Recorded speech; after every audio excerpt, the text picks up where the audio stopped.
Assalamualaikum dan salam sejahtera. Terus bersama saya Reza Roslan dalam 15 minit MMTV edisi 1 September 2023. Kita ke berita utama. Kerajaan komited menyokong pelaksanaan Pelan Induk Perindustrian Baharu 2030 NIMP 2030 dengan anggaran jumlah pelaburan RM95 bilion sepanjang 7 tahun dalam memangkinkan pelaburan dan menggalakkan penyertaan pihak industri dalam menggerakkan pelan itu.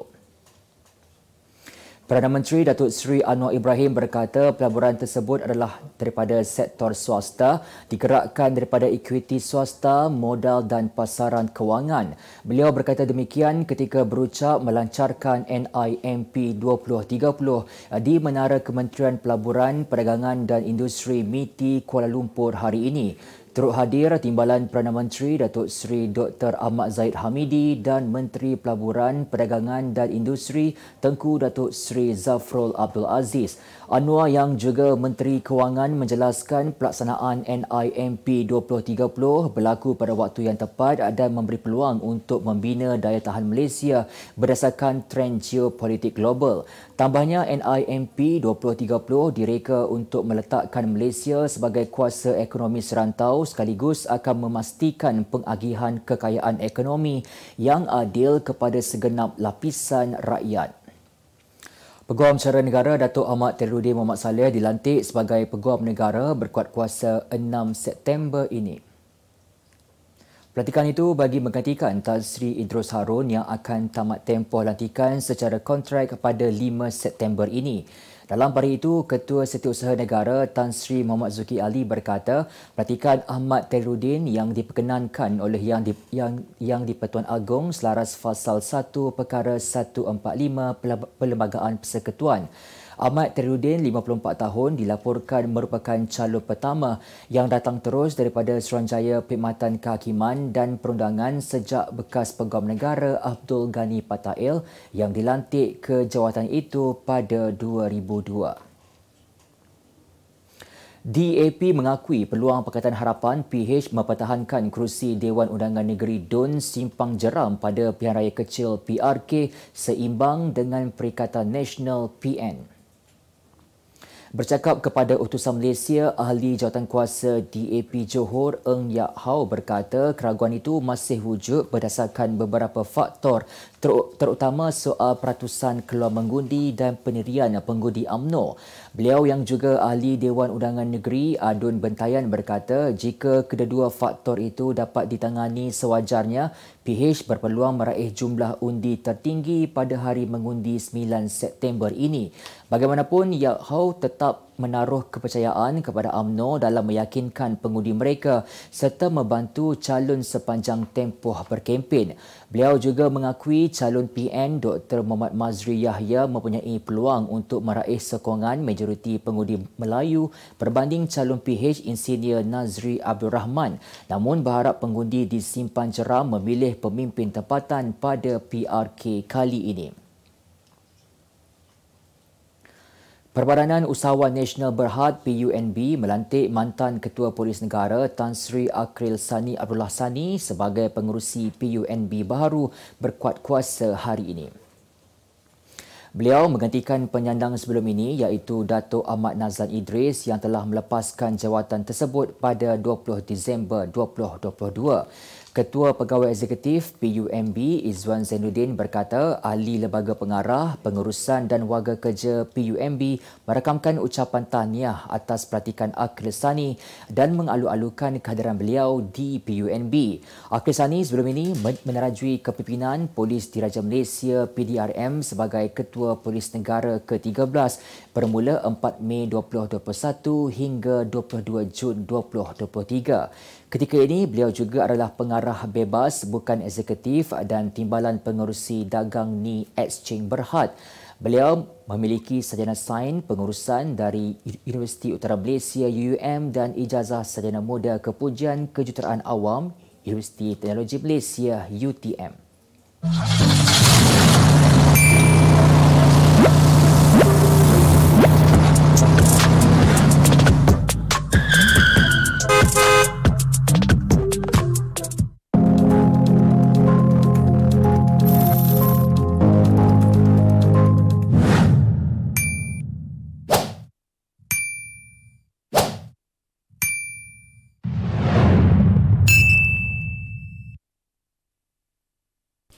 Dua rakan dijatuhi hukuman penjara setahun oleh Mahkamah Magistrate Seremban hari ini atas kesalahan memperdaya seorang lelaki berkenaan tawaran untuk mendapatkan anak angkat dalam kejadian di Sendayan Julai lalu. Tertuduh Di Gayatri, 32 tahun dan Aliyah Begum Selvam, 30 tahun membuat pengakuan itu selepas pertuduhan dibacakan di hadapan Magistrate Nurul Sakinah Rosli. Berdasarkan pertuduhan yang dibacakan secara bersama, mereka didapati menipu seorang lelaki bagi mendapatkan wang dengan menawarkan urusan pengambilan anak angkat dengan cara meminta bayaran sehingga 7 transaksi sebanyak 7,900 ke dalam akaun bank. Oleh itu, kedua-duanya telah melakukan kesalahan di bawah Seksyen 420 Kanun Kesiasaan dan dibaca bersama Seksyen 34 Kanun Sama di mana boleh dipenjara tidak kurang setahun dan tidak lebih 10 tahun dan sebat serta denda. Tertuduh menyatakan terdapat bayi perempuan untuk dijadikan anak angkat yang berasal dari keluarga susah dan pengadu bersetuju dengan proses yang perlu dibayar bagi mendapatkan bayi tersebut. Seorang remaja lelaki dihadapkan ke Mahkamah Magistrate Teluk Intan hari ini atas pertuduhan membunuh rakannya di Rungkup Bagan Datuk 2 minggu lalu. Tertuduh berusia 17 tahun itu mengangguk tanda faham selepas pertuduhan dalam bahasa Tamil dibacakan ke atasnya di hadapan Hakim Intan Nurul Farina Zainal Abidin. Mengikut kertas pertuduhan, tertuduh yang tidak bersekolah didakwa membunuh P. Hariaran, 21 tahun, di tepi jalan pasir di Kampung Sungai Payung Baroh, Selekoh dalam daerah Bagan Datuk antara pukul 6 petang hingga 8.30 malam 20 Ogos 2023. Pertuduhan terhadap lelaki itu dikemukakan mengikut Seksyen 302 Kanun Kesiasaan yang boleh dihukum mati jika sabit kesalahan atau penjara sehingga 40 tahun dan jika tidak dihukum mati hendaklah dihukum sebat tidak kurang 12 sebatan. Mahkamah menetapkan 5 Oktober depan untuk sebutan semula kes bagi menunggu laporan kimia, patologi dan DNA.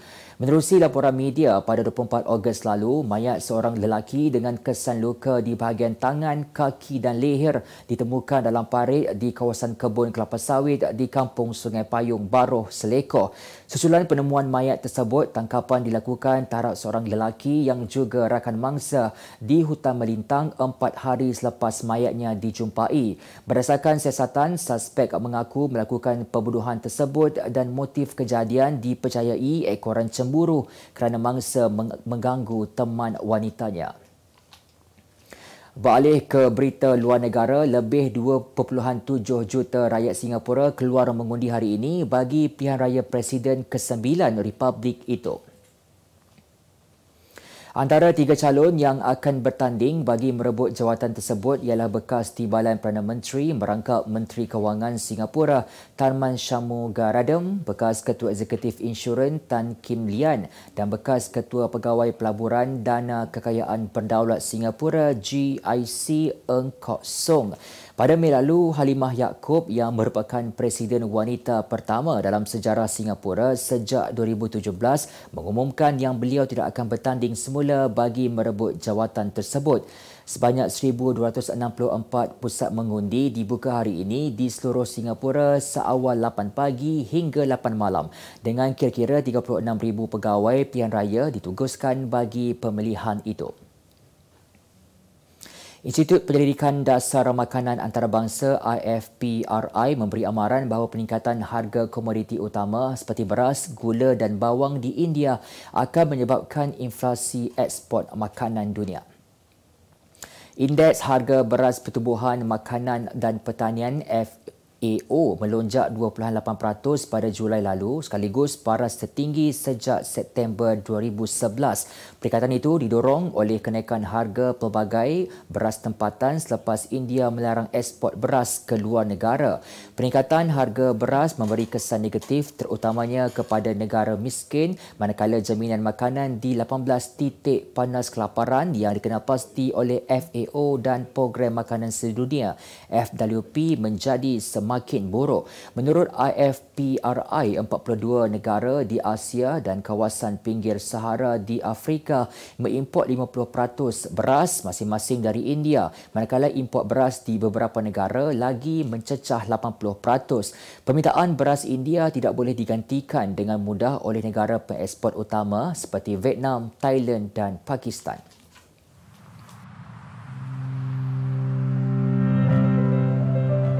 Ibarat roda, dunia sentiasa berputar. Sejajar masa beredar, dunia pesat berkembang. Membuka ruang, memberi peluang. Buat yang menghargai setiap saat dan detiknya. Nilai masa tiada bandingnya. Dan yang beruntung, pastinya yang bebas mengisi masanya. Yang bebas mencari ruang dan peluang untuk diri dan keluarga, bangsa dan agama. Akan tetapi, di sebalik kebebasan itu, adanya wira-wira cekap tanpa nama. Seperti mereka yang cermat mengatur penerbangan, tersusun rapi setiap pelepasan dan pendaratan. Adanya wira-wira gagah yang tak didendam. Seperti mereka, bermandi peluh, mengendali setiap penghantaran, agar bungkusan selamat tiba ke tangan. Adanya wira-wira hebat yang tak minta dijual. Seperti mereka, yang tekun mengendali gerabah dan jentera membawa penumpang, baik di darat, laut dan udara, agar keluarga mampu bersua. Merekalah wira-wira yang menggerakkan roda demi satu masa hadapan untuk kita semua, rakyat Malaysia yang merdeka. Kerana adanya mereka, yang jauh semakin dekat dan yang dekat semakin erat.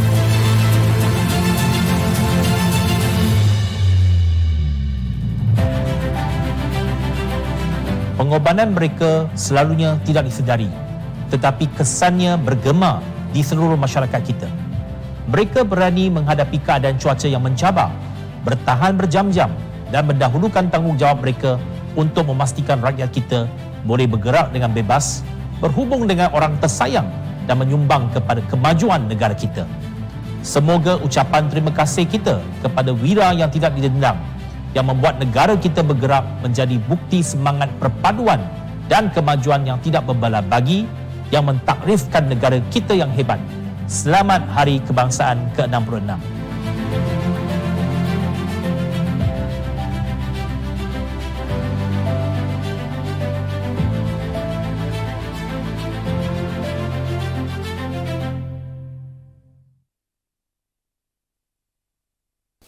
Berita ekonomi negara, Pusat Pelancongan Islam ITC iaitu sebuah agensi di bawah seliaan Kementerian Pelancongan, Seni dan Budaya MOTEK telah melancarkan Bulan Pelancongan Islam ITM 2023 baru-baru ini. Program yang berlangsung selama sebulan bermula 21 Ogos hingga 17 September itu bertujuan untuk menonjolkan pelbagai produk dan perkhidmatan pelancongan serta Muslim serta menggalakkan dan memperkukuhkan kerjasama dalam kalangan pemain industri dalam ekosistem pelancongan. Ketua Pengarah ITC Nizran Nordin berkata program yang dirancang diwarnai dengan pelbagai acara, aktiviti dan tawaran pelancongan dan ia terbuka kepada orang awam, pelancong serta penggiat industri pelancongan termasuk para usahawan. Selain daripada pelbagai tawaran promosi istimewa untuk penginapan, pakej pelancongan, pengalaman spa dan penjagaan diri serta makanan dan minuman, ITM 2023 turut menganjurkan sesi seminar dan pameran selain hari terbuka masjid yang dianjurkan bersama masjid-masjid terkemuka seluruh negara. Petroleum Nasional Berhad Petronas akan membayar dividen berjumlah 40 bilion ringgit kepada kerajaan tahun ini, iaitu 5 bilion ringgit lebih berbanding 35 bilion ringgit yang diumumkan sebelum ini. Naib Presiden Eksekutif dan Ketua Pegawai Kewangan Kumpulan Liza Mustafa berkata pembayaran dividen itu dibuat berdasarkan kepada kemampuan Petronas. Menurutnya, ia adalah unjuran jangka panjang yang dibincangkan dengan pemegang saham dan pihaknya mengambil pandangan setiap pemegang saham tersebut bagi kelancaran syarikatnya sehingga tahun 2030. Sementara itu, Presiden Ketua Pegawai Eksekutif Kumpulan Petronas Tan Sri Tengku Muhammad Taufik Tengku Aziz berkata, syarikat minyak negara itu perlu memastikan keselamatan bekalan tenaga yang menggunakan hidrokarbon berterusan. Kita ke berita sukan. Pemain sayap sensasi negara Muhammad Faizal Abdul Halim lega apabila kembali dipanggil menyertai skuad Harimau Malaya menjelang dua perlawanan antarabangsa Tier 1 di China bulan depan selepas selesai pergantungan selama sebulan dari saingan Liga Malaysia Liga M. Muhammad Faizal berkata dorongan orang ramai terutama ahli keluarga dan rakan-rakan sepasukan di Selangor FC membantu dalam usahanya mengekalkan prestasi sepanjang tempoh pergantungan. Dalam pada itu, Miki berazam menampilkan aksi lebih baik ketika Malaysia bertemu Syria dan China di Chengdu pada 6 dan 9 September ini. Sebelum ini, dia dikenakan hukuman pergantungan selama sebulan oleh Jawatankuasa Tata Tertib Persatuan Bola Sepak Malaysia FAM susulan kenyataannya ketika sesi temu ramah media selepas aksi Liga Super menentang Sabah FC pada April lepas. Manchester United akan menentang kelab Harry Kane Bayern Munich dalam saingan Liga Juara-Juara UCL musim ini, manakala undian awal pagi tadi turut menemukan Paris Saint-Germain PSG dengan Newcastle United. Bayern dan United menjadi pasukan pilihan untuk mara dari kumpulan A yang turut menampilkan FC Copenhagen dan juara Turki Galatasaray.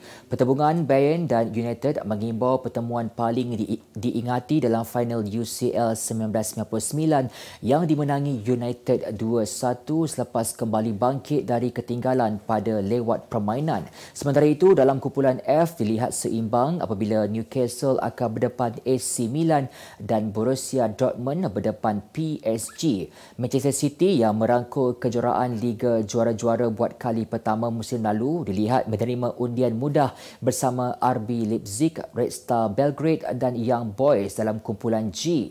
Kembali dalam Liga Juara-Juara buat kali pertama sejak musim 2016-2017, Arsenal pula akan berdepan juara Liga Eropah Seville, PSV Eindhoven dan Lens dari Perancis dalam kumpulan B.